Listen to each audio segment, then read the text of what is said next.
అయోధ్యలో రామమందిర ప్రతిష్టాపన ముహూర్తము జ్యోతిష్య పండితులు నిర్ణయించడం జరిగింది. ఈ నెల జనవరి 22వ తేదీన మధ్యాహ్నము 12:30 మేషలగ్నం ముందు అభిజిత్ గడియలో ఈ యొక్క ముహూర్తము నిర్ణయించడం జరిగింది.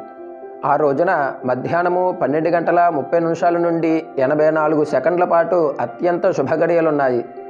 రామమందిరము ముహూర్తము గ్రహస్థితి చూసినట్లయితే మేషలగ్నము, లగ్నంలో గురుడు, ద్వితీయంలో చంద్రుడు, షష్టముందు కేతువు, భాగ్యకోణముందు బుధుడు, శుక్రుడు, కుజుడు, రాజ్యస్థానముందు రవి, లాభస్థానముందు శని, వ్యయస్థానముందు రాహు.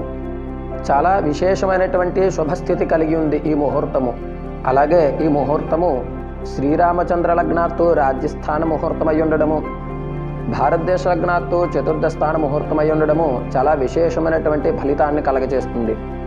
అయోధ్యలో ఈ ముహూర్తం